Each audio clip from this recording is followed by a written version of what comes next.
Assalamualaikum warahmatullahi wabarakatuh. Salam sejahtera bagi kita semua. Kembali lagi bersama channel Ramlo Official. Kita mintakan kepada seluruh pemirsa, sahabat Ram, untuk like, subscribe dan share YouTube kami Ramlo Official. Mudah-mudahan konten yang kami berikan bermanfaat bagi seluruh masyarakat Indonesia. Kami tunggu ya.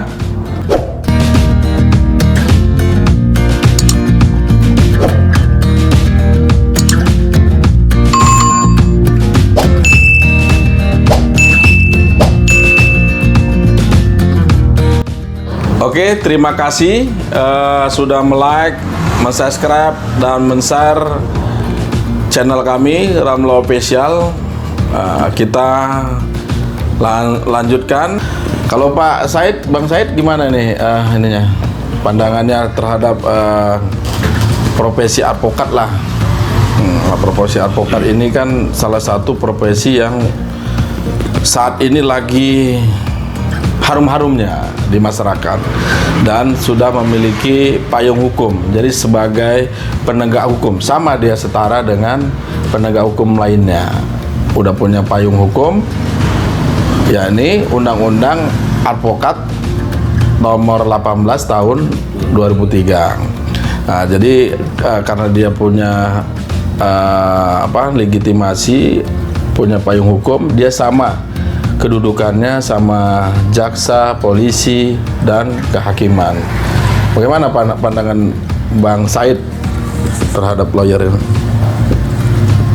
Saya mau bertanya lagi Bang kan, untuk sebelum masuk ke beberapa pertanyaan, ya lebih baiknya kan saya ingin tahu pengacara itu apa, begitu Bang kan? Karena kan ada nih pengacara, lawyer, advokat itu sama atau berbeda gitu Bang? Jadi setelah dikeluarkannya Undang-Undang nomor 18 tahun 2003 tentang advokat, semua penyebutan tadi konsultan, pengacara itu secara legal formalnya disebut sebagai advokat. Sama semuanya. Apa itu advokat? Adalah penasihat hukum yang memberikan jasa hukum baik di luar ataupun di dalam pengadilan. Nah, inilah secara garis besar yang disebut sebagai advokat. Syaratnya adalah memberikan jasa hukum baik ke dalam maupun keluar pengadilan. Untuk menempuh menjadi seorang advokat itu gimana Bang? Untuk awalnya gimana? Inilah dia tadi saya bilang, advokat ini butuh proses panjang. Dia nggak bisa cepat, nggak bisa tiba-tiba menjadi advokat. Dia harus memiliki melalui proses-proses. Pertama, pastinya seorang advokat ini adalah sarjana hukum, warga negara Indonesia, sarjana hukum. Setelah itu dia mengikuti magang. Dia magang selama 2 tahun di kantor pengacara. Setelah magang dia mengikuti pelatihan pendidikan advokat atau disingkat dengan PKPA. Setelah PKPA dia mengikuti ujian advokat. Barulah setelah melampaui proses-proses itu bisa dilantik sebagai advokat. Selain itu secara pribadi dia harus berusia 25 tahun. Nah, jadi kalau belum 25 tahun maka pelantikannya ditunda dulu. Cuma bisa mengikuti syaratnya kan dia sarjana hukum mengikuti yang namanya pendidikan advokat, baru magang 2 tahun di kantor advokat. Kira-kira begitulah bisa nantinya dilantik menjadi advokat.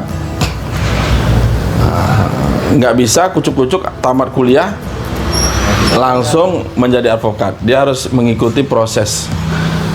Seperti saya dulu, saya tamat dari Fakultas Hukum UISU tahun 2003. Setelah tamat saya masuk magang pelatihan di Lembaga Bantuan Hukum Medan. Setelah magang, mengikuti proses, baru mengikuti pendidikan advokat PKPA. Setelah PKPA mengikuti ujian di Pradi, baru dilantik menjadi advokat. Sekarang alhamdulillah sudah jalan kurang lebih 10 tahun ini membuka kantor Ram Law Office. Kira-kira gitu. Ada tambahan nggak, Bang Tamrin? Iya, Pengalamannya gimana menjadi advokat? sama sebenarnya dengan yang dijalani oleh Bang Robi. Ya, yang pastinya memang untuk mau jadi advokat itu seperti yang sering berdiskusi dengan Bang Robi, yang pertama itu yang ditanamkan itu ya tekad, niat yang kuat mau jadi advokat. Mulai ditanamkan, mulai kita dari kuliah, karena kalau dari kuliah kita sudah tanamkan niat kita jadi advokat, insya Allah kan kita akan persiapkan dan lebih matang nanti ketika mau menjalani proses-proses yang dijalani di dalam advokat itu sendiri. Ya, seperti tadi itu yang perlu dilakukan itu ya harus selesai dulu kuliah. Selesai kuliah, kemudian mengikuti pendidikan dulu. Kalau saya dulu pendidikan di 2010 itu pendidikan di Pekanbaru, pendidikan khusus profesi advokat. Setelah itu selesai, saya ikut di kantor hukum. Kemudian setelah ada ujian, saya ikut ujian. Selesai ujian, dinyatakan lulus, baru disuruh magang. Dulu magang itu setelah ujian dulu. Ujian selesai, lulus, baru ikut magang di kantor hukum, yang memang kantor hukum itu sudah berjalan selama 7 tahun. Dosen pengacara pendampingnya. Jadi ujian dulu tadi ikut pendidikan, ujian, kemudian magang, setelah itu baru pelantikan. Pelantikan itu sama tadi seperti yang disampaikan Bang Robi, harus dulu 25 tahun umur baru bisa dilakukan penyumpahan dan pengangkatan sumpah oleh pengadilan tinggi. Setelah ujian abang magang gitu bang ya? Iya. Berapa lama bang magangnya setelah ujian baru bisa dilantik? Itu dulu kan harus 2 tahun. Tapi sekarang bukan penghitungannya setelah dia ujian, setelah dia lulus. Bukan, tetapi dia setelah dia tamat kuliah. Dari situ penghitungannya. Ini perbedaannya setelah keluarnya SMA nomor 75 ya. Yang memang penghitungannya itu bukan setelah ujian lagi, tetapi dihitung dari dia tamat kuliah. Bisa ikut mengambil sumpah. Mengambil sumpah bang. Mas Abung lulus sebelumnya pendidikan di tahun berapa bang? Kalau saya pendidikannya itu 2010. 2010 bang. Ikut ujian saya itu di 2014. Untuk peraturan yang sekarang berbeda udah bang ya? Perbedaannya cuma tadi itu penghitungan magang itu. Penghitungan magang. Jadi dia dihitungnya setelah selesai kuliah kan, bukan setelah habis ujian baru 2 tahun dia magang. Jadi begitu memang sekarang penentuan 2 tahun. 2 tahun tadi kan 2 tahun magang ya. 2 tahun magang itu dihitung setelah dia udah tamat kuliah. Begitulah kira-kira syarat untuk menjadi advokat. Gimana Pak Lukman, sanggup nggak? Saya pribadi sih cukup sanggup kan. Ya. Sebab saya orangnya survive juga sih. Alhamdulillah. Jadi memang kalau mau jadi advokat ini harus ada memang niat yang kuat. Tadi seperti yang dibilang Bang Tamrin, tanpa ada niat yang kuat, profesi advokat ini susah melekat kepada seorang sarjana hukum, karena dia profesi yang berproses, nggak seketika, nggak tiba-tiba, butuh proses, dan proses ini perlu tekad yang kuat. Kira-kira begitulah acuannya. Kalau nggak ada niat, nggak ada tekad kuat, bakal terseleksi oleh alam. Banyak yang ikut, banyak sekarang kalau kita lihat, banyak yang tamat dari sarjana hukum yang bercita-cita menjadi advokat. Kalau di survei di seluruh universitas, fakultas hukum seluruh universitas, pastinya sekarang profesi advokat ini menjadi idola mahasiswa dan sarjana hukum. Tapi kenapa sekarang jumlah advokat ini tidak bisa memenuhi kebutuhan keadilan masyarakat? Karena memang seorang advokat terseleksi dia. Terseleksi oleh alam. Nah, tadi udah sarjana hukum, mau ikut pengacara, udah lulus dia ikut PKPA, ujian, dan banyak terjadi yang sudah jadi advokat juga, banyak yang nggak beracara. Nah, itu banyak di lapangan terjadi. Dia udah ikut PKPA, sudah ujian, udah magang, udah dilantik menjadi advokat. Banyak juga yang melepaskan profesi ini gitu. Dia nggak beracara, dia memilih ke profesi yang lain. Ini karena apa? Karena memang niat dan kesabarannya nggak ada, nggak sungguh-sungguh. Baik, begitulah tadi sebenarnya dia mudah tapi sulit mendapatkan profesi advokat. Kalau dia sungguh-sungguh terus mengalir, ya insya Allah bisa mendapat gelar atau profesi predikat seorang pengacara, seorang advokat. Bagaimana tadi ya? Pastinya kalau masih kuliah, Bung Lukman ya sungguh-sungguh menyelesaikan perkuliahan. Karena syarat menjadi advokat harus sarjana hukum. Nggak bisa advokat itu semester 5. Nggak bisa juga sarjana psikologi. Nggak bisa juga dia sekolah psikologi tapi S2-nya master hukum. Nggak. Syaratnya pertama harus sarjana hukum. Warga negara Indonesia, sarjana hukum. Yang berikutnya, kalau sudah mengikuti PKPA, pastinya nanti terus-menerus ikut ujian, berpraktek, ikut magang di kantor pengacara. Dengan sendirinya, advokat ini bisa kita dapat. Artinya kalau kita sungguh-sungguh, terus sabar, profesi advokat itu akan didapat untuk kita. Kira-kira begitu Bang Tamrin. Ada yang mau disampaikan Bang Tamrin, pengalamannya bagaimana perjalanan menjadi seorang advokat? Memang. Jadi kalau nggak jauh beda sih dengan apa yang disampaikan oleh Bang Robi.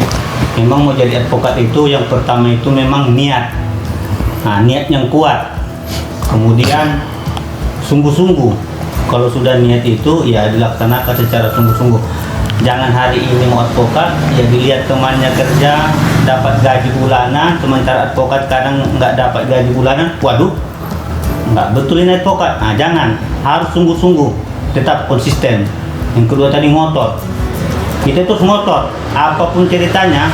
Kalau sekali katakan advokat harus sampai akhirnya harus advokat. Jangan lompat sana lompat sini. Nah, itu tadi. Kedua, ya ini yang tak kalah penting, ini memang satu lagi muatan diri kita. Kita juga kalau menjadi advokat itu, kalau bisa dikatakan sih advokat ini tidak jauh ubahnya dengan hakim. Karena gimana, kalau dia polisi dia fokus pada aspek penyidikan. Jadi kalau dia advokat ini mulai dari penyidikan. Nah, kalau dia jaksa dia fokus ke penuntutan. Kalau kita mulai dari penyidikan, penuntutan, advokat itu harus siap. Jadi mulai dari kepolisian, pemahaman tentang di kepolisian kita harus paham, di kejaksaan juga kita harus paham. Nah, sampai di kehakiman. Nah, hakim kan tinggal di persidangan. Nah, jadi kita ini harus siap. Menguasai materi-materi hukum, harus betul-betul kita kuasai kalau mau jadi advokat yang benar. Dan satu lagi yang memang kita jujur, kalau saya dari daerah, dari kampung, memang ada kelemahan setelah saya merantau ke Jakarta ini, dulu saya di kampung nggak tahu bahasa Inggris. Nah, satu lagi ini penting untuk pengacara-pengacara muda atau mau jadi calon pengacara itu kuasai minimal bahasa Inggris. Walaupun sebenarnya hukum kita ini adalah civil law, hukum yang dari Belanda, bukan common law yang dari Amerika, khususnya karena berbahasa Inggris. Tetapi kita harus memang betul-betul kuasai kalau mau jadi advokat yang memang advokat yang luar biasa. Bahasa itu sangat-sangat terpentingkan untuk meningkatkan wawasan kita terhadap hukum-hukum luar. Kita jangan terfokus terhadap hukum kita yang ada di Indonesia atau hukum yang bersumber dari Belanda, tetapi kita harus memahami juga hukum-hukuman yang dari luar, khususnya dari common law, karena hukum di sana itu lebih fleksibel. Kalau kita kan ibaratkan tekstual, apa yang tertulis kita ngotot, tapi kalau di luar itu tidak, lebih kelihatan hidup. Nah, itu yang saya tekan tadi, itu yang paling tadi itu niat, ngotot, sungguh-sungguh. Yang selanjutnya kuasai bahasa, minimal bahasa Inggris. Nah, demikian Mak. Alhamdulillah, luar biasa. Kira-kira begitulah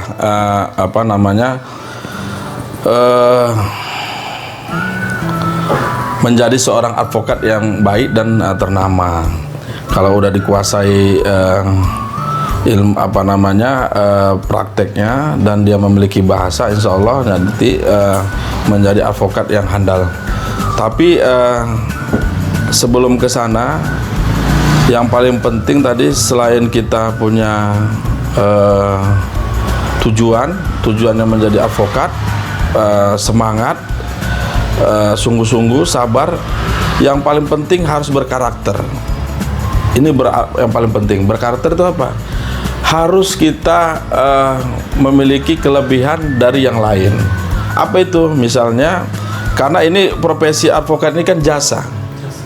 Dia yang dijual adalah jasa, nggak berwujud dia. Yang kita berikan adalah jasa kita. Oleh karena itu, diri kita yang dilihat. Sosok advokat ini yang dilihat. Berkarakter atau tidak. Apa yang misalnya seorang advokat ini dia sungguh-sungguh membela kliennya.